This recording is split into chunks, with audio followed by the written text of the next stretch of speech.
सत्संगत जी, प्यार से कहना दान निरंकार जी, जो भक्तों ने संदेश दिया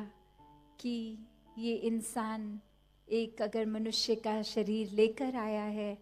तो अंदर से वाकई ही एक इंसान ही बने। वो सारे मानवीय गुण हों जो एक इंसान में होने चाहिए। एक मन में सिर्फ और सिर्फ प्यार हो, नफरत कोई जगह ना ले, किसी के प्रति मन के भाव दूषित ना हो, किसी को अपने से नीचा इस वजह से ना देखें कि हमसे अलग हैं, हमारे कल्चर से अलग हैं। खाना पीना, रहन सहन, राज्य देश इत्यादि, रंग, कुछ भी एक फर्क नहीं आता जब मन में ये परमात्मा समाता है। और इस परमात्मा का मन में समाने की शुरुआत ब्रह्म ज्ञान कि पहले इस परमात्मा को देख लें, फिर अंग संग इसका एहसास होने का रहेगा मन में और जीवन भर रहेगा।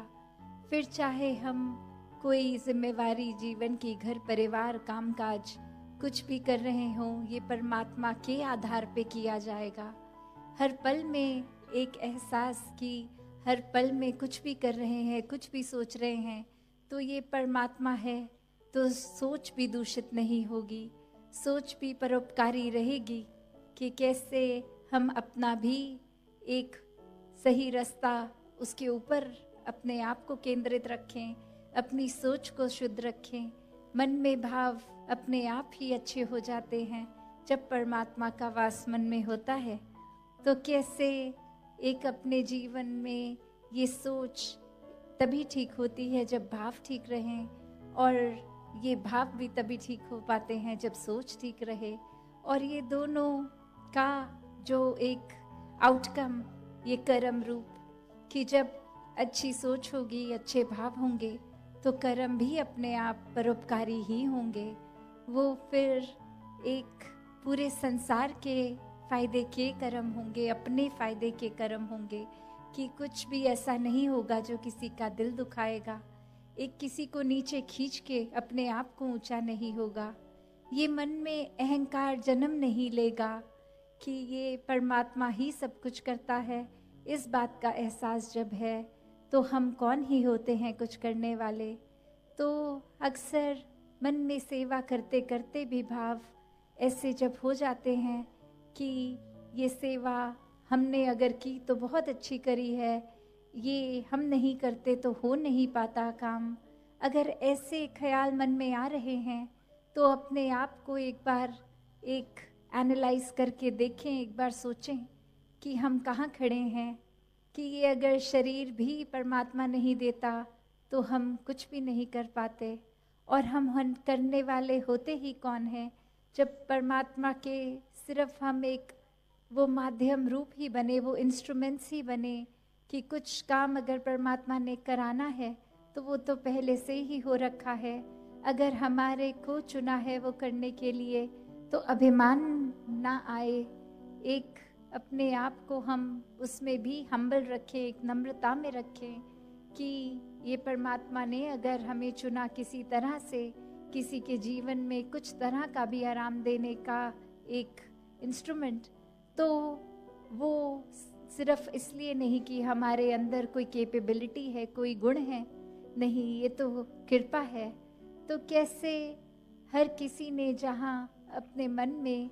ये हम्बलनेस अपनानी है, ईगो को त्यागना है, और वहीं वो सेवा करते करते भी वही भाव रहे कि हर किसी में ये परमात्मा है, हर किसी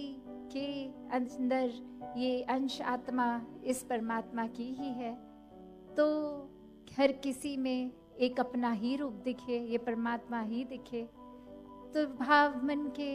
ये सेवा के दौरान भी अहंकार से दूर, कैसे एक कहानी में ये बहुत ही अच्छी तरह मैसेज आता है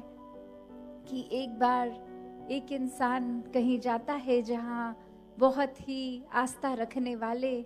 बहुत ही श्रद्धालु भक्त हैं, और वहाँ वो एक एरिया ऐसा कि गर्मी बहुत, वहाँ पे मन में भाव आता है कि ये इतने श्रद्धालु यहाँ हैं पर यहाँ गर्मी बहुत है। तो सेवा करके एक पंखा लगवा दिया जाता है कि उस इंसान के मन में भाव आता है कि एक मैं पंखा लगवा दूंगा तो जितने भी भक्त आएंगे उनको गर्मी नहीं लगेगी, वो आराम से बैठ के भक्ति कर पाएंगे। और कैसे वो जब पंखा लग जाता है और अगली विजिट में वो इंसान फिर जब आता है तो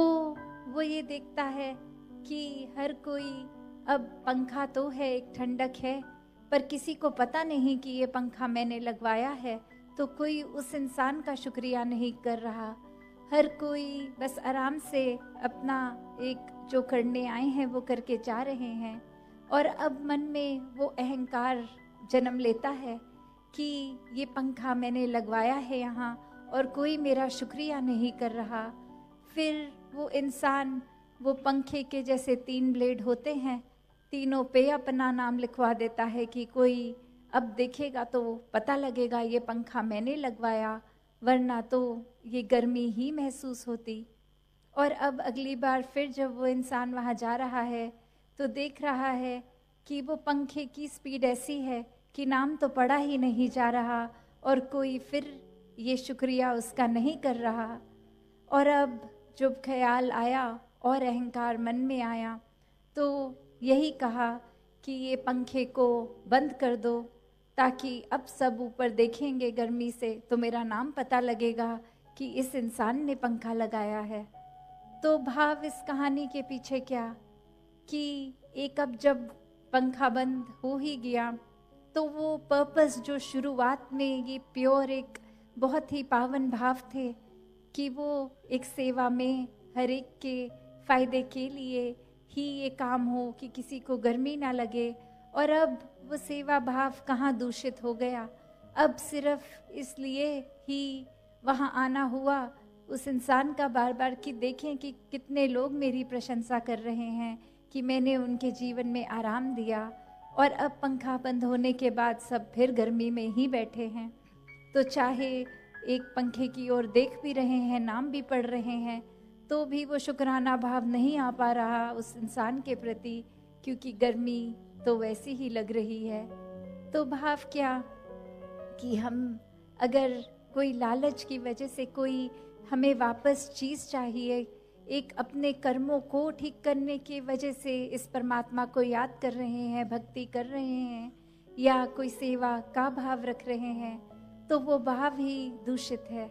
क्योंकि ये निस्वार्थ नहीं है, इसमें बहुत सेल्फिशनेस है, अपने आप को प्रथम देखने की एक इच्छा है। तो जब ये इच्छाएं बिल्कुल ख़त्म करके कि ये परमात्मा का ही काम है, परमात्मा ने अगर हमें साधन चुना तो हम एक समर्पित भाव से सेवा करें, ना किसी इच्छा से।